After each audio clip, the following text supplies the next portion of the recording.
కోనసీమ జిల్లాలో MDU vehicles ఆపరేటర్లు ఎవరైతే రాష్ట్ర వ్యాప్తంగా 9600, అలాగే డాక్టర్ బిఆర్ అంబేద్కర్ కోనసీమ జిల్లా వ్యాప్తంగా సుమారు 360 వెహికల్స్ మరి రేషన్ సప్లై చేసి ఇంటింటికి సప్లై చేసేటువంటి రేషన్ వెహికల్స్ ఉన్నాయి. మరి మీ అందరికీ కూడా తెలుసు, మరి జగన్మోహన్ రెడ్డి గారు గతంలో ఎన్నికల ముందు మీ ఇంటికే మీ రేషన్, మీ ఇంటికే మీ పెన్షన్ అనేటువంటి ఒక యువకుడు ఇచ్చినటువంటి ఆలోచన తీసుకుని మరి ప్రతి ఒక్క లబ్ధాడికి కూడా వారి ఇంటికే రేషన్ సరుకులు అందించాలని ఒక ఆలోచన చేసి మరి కొన్నటువంటి ఈ ఎండియు వెహికల్స్ ద్వారా మరి ఉన్నటువంటి ఎస్సీ ఎస్టీ బీసీ మైనార్టీలో ఉన్నటువంటి వారికి కూడా మరి ఒక అవకాశం ఇచ్చేటువంటిది కార్పొరేషన్ ద్వారా వారికి మరి ఈ యొక్క ఆటోలు ఇచ్చి తద్వారా ఈ సరుకుని మరి ప్రతి ఒక్క లబ్ధాడు ఇంటికి చేరుద్దామనే ఆలోచనతో ఆవేళ జగన్మోహన్ రెడ్డి గారు ఎన్నికల్లో ఇచ్చిన హామీని నిలబెట్టుకుంటూ ఈ యొక్క మీ ఇంటికే మీ రేషన్, మీ ఇంటికే మీ పెన్షన్ అనే విధంగా ఆయన కార్యక్రమం చేయడం జరిగింది. సరే, తదుపరి వచ్చినటువంటి కూటమి ప్రభుత్వంలో మరి ఏదైతే నారా చంద్రబాబు నాయుడు గారు మరి ఒక రకమైన ఫ్రస్ట్రేషన్లో ఏదైతే ఇచ్చిన హామీలను అమలు చేయలేక, అలాగే ఈ యొక్క ప్రజా పంపిణీ వ్యవస్థను చూసి మరి జగన్మోహన్ రెడ్డి గారి పేరు వస్తుందనేటువంటి ఆలోచనతో వారందరినీ కూడా ఇవాళ జగన్మోహన్ రెడ్డి గారి మీద కక్ష తీర్చుకోలేక ఈ రోజున ఉన్నటువంటి ప్రజానీకం మీద, అలాగే ఈ ఎండియు ఆపరేటర్స్ ఎవరైతే అంబేద్కర్ కోనసీమ జిల్లా వ్యాప్తంగా సుమారు 350 మంది ఆటోలు మరి ఉన్నాయో వారితో పాటు ఉన్న హెల్పర్స్ ఈ రకంగా ఒక 25,000 మందికి మరి లబ్ధి చేకూర్చేటువంటి కార్యక్రమాన్ని ఇవాళ ఉక్కుపాదంతో తొక్కుపెట్టేసి మరి ఈ నెలాఖరు నుంచి మీ యొక్క వెహికల్స్ మాకు వద్దని ఆయన చెప్తున్నారు. నేను అడుగుతున్న నారా చంద్రబాబు నాయుడు గారిని, ప్రజల యొక్క రక్షణ చూడడానికి ఇవాళ మీరు ప్రభుత్వంలో ఉన్నారు, ప్రజలకి మంచి పరిపాలన అందించడానికి ఇవాళ మీరు ప్రభుత్వంలో ఉన్నారు. మీ దగ్గరికి వీళ్ళందరూ వస్తే మీ నోటితో మీరే మరి చెప్పారు ఏమని, మేము IVRSL సర్వే చేస్తున్నాం, ఈ సర్వే చేసిన దాంట్లో మీరు 78% మరి చక్కగా పనిచేస్తారని ప్రజల యొక్క అభిప్రాయాలు మాకు వచ్చాయని. మరి 78% ప్రజలు మరి ఎండియు వెహికల్స్ మరి చక్కగా చేస్తున్నాయనేటువంటి ఆలోచన మీరు వచ్చినప్పుడు ఇవాళ ఎందుకు ఇంత అర్ధాంతరంగా మరి ఉరివేసేటువంటి శిక్ష పడినటువంటి ఉరివేసిన ఖైదీని కూడా ఆఖరి కోరిక అడుగుతారు. కానీ ఇవాళ ఉన్నటువంటి ఎండియు వెహికల్స్ వారిని కనీసం ఈ ఆలోచన ఏంటి అనేటువంటి మాట కూడా అడగకుండా నిర్దాక్షిణ్యంగా ఇన్ని కుటుంబాలను రోడ్డును పడేసే కార్యక్రమం చేస్తూ ఉన్నారు. నిన్న మొన్న చూసాం, చంద్రబాబు నాయుడు గారు ఇల్లు కట్టుకుంటూ ఉన్నారు, సంతోషమే. కానీ ఇంతమంది కొంపలు కూల్చి మీరు కట్టే ఇంట్లో మీరు సుఖంగా ఎలా పడుకుంటారని అడుగుతున్నాం. ఇంతమందికి ఉపయోగపడేటువంటి రేషన్ సరుకులు ఇంటింటికి వచ్చేటువంటి రేషన్ని అందివ్వడంలో మీకు వచ్చిన ఇబ్బంది ఏంటని చెప్పి సందర్భంగా అడుగుతున్నాం.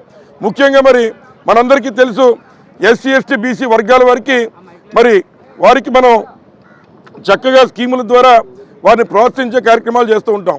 అట్లాగే రాష్ట్ర వ్యాప్తంగా ప్రతి ఒక్కరు ఒక ఆటో కొని తద్వారా ఉన్నటువంటి ప్రజలకి సర్వీస్ చేస్తూ ఉంటే ఇవాళ నిర్దాక్షిణ్యంగా ఉన్నటువంటి ఈ ఎండియు వెహికల్స్ అన్నీ కూడా తీసేయండి, లేదా వచ్చే నెల నుంచి మీరు ఏం చేసుకుంటే చేసుకోండి, మీ వెహికల్స్ మాకు వద్దనేటువంటి విధంగా ఒక రాష్ట్ర ముఖ్యమంత్రి నిరంకుశంగా ఇంతమంది కుటుంబాలని పాడు చేయడం అనేటువంటిది పద్ధతి కాదని కోరుతున్నాం. ముఖ్యంగా ఆయన ఇల్లు కట్టుకుంటూ ఉన్నాడు, ఆయన కొంపనీళ్ళు పెట్టుకుని రాష్ట్ర వ్యాప్తంగా ఇంతమంది ఎండియు యొక్క కొంపలను కూలుస్తావా అని చెప్పి నారా చంద్రబాబు నాయుడు గారిని అడుగుతున్నాం. పార్టీలకి సంబంధించినటువంటి వారు స్వచ్ఛందంగా ప్రజలు ఇబ్బంది పడుతున్న ప్రజల కోసం అన్ని పార్టీల నుంచి వచ్చి మరి ఎండియు వెహికల్స్ ఎవరైతే మరి రేషన్ డీలర్లు రేషన్ కోసం వెహికల్స్ వారు ఉన్నారో వారికి మద్దతుగా ఇవాళ ఇక్కడికి వచ్చేటువంటి కోఆర్డినేటర్లు కానీ మేము కానీ అందరూ కూడా వచ్చి మరి వారికి మద్దతుగా నిలవడం జరుగుతోంది. తప్పనిసరిగా రాబోయేటువంటి కాలంలో మరి వారికి న్యాయం చేసే విధంగా ఈ ప్రభుత్వం చర్యలు తీసుకోవాలని మరి మేమందరం కూడా మా పార్టీ నుంచి, వైఎస్ఆర్ కాంగ్రెస్ పార్టీ నుంచి డిమాండ్ చేస్తూ ఉన్నాం. మీకేమైనా దమ్ము శక్తి ఉంటే మరి జగన్మోహన్ రెడ్డి గారి మీద ఉన్న అక్కస్తో ఇవాళ ప్రజలకు అందేటువంటి సర్వీసెస్ని ఈ రోజు చంద్రబాబు నాయుడు గారు పాడు చేస్తూ ఉన్నారు. మొట్టమొదటిగా రేషన్ వ్యవస్థను పాడు చేస్తూ ఉంటే మరి రెండోదిగా ఆరోగ్యశ్రీ వ్యవస్థను కూడా పాడు చేస్తూ ఉన్నారు. ఇవాళ ఏ హాస్పిటల్లో కూడా మరి ప్రజలకు అందే సేవలు ఎక్కడ కూడా అందట్లేదు. ఒక పథకం ప్రకారం వీటన్నిటిని కూడా నిర్వీర్యం చేయాలి జగన్మోహన్ గారి టైంలో పెట్టిన ఉద్దేశంతో మరి రాష్ట్ర ముఖ్యమంత్రి నారా చంద్రబాబు నాయుడు గారు వ్యవహరిస్తున్నారని చెప్పి సందర్భంగా మీ అందరికీ తెలియజేస్తూ మరి మా యొక్క పూర్తి మద్దతుని మరి వైఎస్ఆర్ డాక్టర్ బిఆర్ అంబేద్కర్ కోనసీమ జిల్లా మరి వైఎస్ఆర్ కాంగ్రెస్ పార్టీ నుంచి ఎండియు వెహికల్స్ వారి యొక్క కుటుంబాలకు కానీ దాని మీద ఆధారపడిన హెల్పర్స్కి కానీ వారందరికీ మా మద్దతును తెలియజేస్తున్నాం. ప్రభుత్వం యొక్క నిర్ణయాన్ని వెనక్కి తీసుకోవాలని కోరుతున్నాం. చంద్రబాబు నాయుడు గారు నేను ఇల్లు మరి శంకుస్థాపన చేసుకున్నారు, సంతోషమే. కానీ ఇంతమంది రాష్ట్ర వ్యాప్తంగా 9600 మంది ఈ రకంగా ఉన్నటువంటి ఎండియూ వెహికల్స్ యొక్క ఇళ్ళు వారి యొక్క కొంపలు కూల్చి నువ్వు ఇల్లు కట్టుకుని ఏ రకంగా సంతోషంగా ఉంటావు నారా చంద్రబాబు నాయుడు గారు అని చెప్పి ఈ సందర్భంగా మేము అడుగుతున్నాం. జగన్మోహన్ రెడ్డి గారి మీద కక్ష తీర్చుకోవడం కోసం ఆయన ఏమీ చేయలేక నాయకులను లోపలేశారు. రెండోదిగా చంద్రబాబు నాయుడు గారి యొక్క బుర్ర పాడైపోయి ఫ్రస్ట్రేషన్లో ఉండి ఇవాళ ఇంకో స్టెప్ అంటే ప్రజల్ని హింసించేటువంటి కార్యక్రమం, దానికి పవిత్రమైన పోలీస్ వ్యవస్థను ఉపయోగించుకుని ఈరోజు మరి ప్రజలు కూడా హింసించే విధంగా వారికి ఉన్నటువంటి సేవలు ఏదైతే మరి ప్రభుత్వం ద్వారా అందేటువంటి సేవలను కూడా ఈరోజు చంద్రబాబు నాయుడు గారు ఉక్కుపాదంతో తొక్కుతూ ఉన్నారు.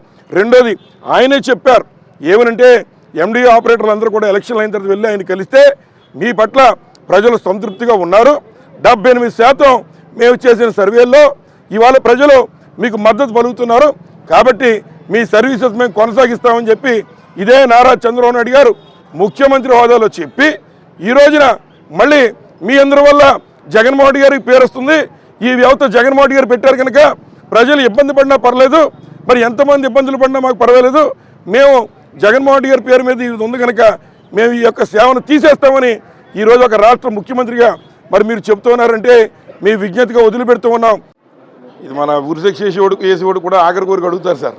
ఈ ప్రభుత్వంలో ఉరిశిక్ష వేసేవాడికి ఆఖరి కోరిక అడుగుతారు. అలాగే ఎండియూ డీలర్స్కి తగినంత సమయం ఇవ్వకుండా కార్పొరేషన్ ద్వారా ఇచ్చినటువంటి నిర్దాక్షిణ్యంగా జగన్ గారి పేరు ఉందనో జగన్ గారి పేరు వస్తుందనో ఒకవైపున చంద్రబాబు నాయుడు గారు ఈ సర్వీసెస్ బాగున్నాయని చెప్పి ఆయనే ప్రత్యక్షంగా ప్రకటించి కూడా ఇవాళ ఇంతమంది కార్మికుల యొక్క పొట్టగొడ్డాన్ని నిరసిస్తూ అన్ని పార్టీలు ఉన్న వాళ్ళందరూ వారికి సపోర్ట్గా వచ్చాం. ఎక్కడ కూడా పబ్లిక్ ట్రాన్స్పోర్ట్కి ఇబ్బంది లేకుండా రోడ్లు ఆపడం కానీ ధర్నాలు చేయడం కానీ చేయకుండా శాంతియుతంగా వారి యొక్క విషయాన్ని మీ దృష్టిలో మీరు వింటారు కనుక మీకు ఇచ్చి వెళ్ళే విధంగా మొత్తం డీలర్స్ అందరూ వచ్చారు సార్. అంటే మీ దగ్గర నుంచి కూడా గవర్నమెంట్కి పంపించి ఎలా నిర్దాక్షిణ్యంగా ఎలా చేయడం తప్పు, మళ్ళీ దాన్ని పునఃసమీక్షించాలనేటువంటి ఉద్దేశంతో మళ్ళీ వెనక్కి తీసుకోవాలనే ఉద్దేశంతో మేము అందరూ వాళ్ళ సపోర్ట్గా మీకు రిప్రజెంట్ ఇచ్చి వెళ్తున్నాం సార్.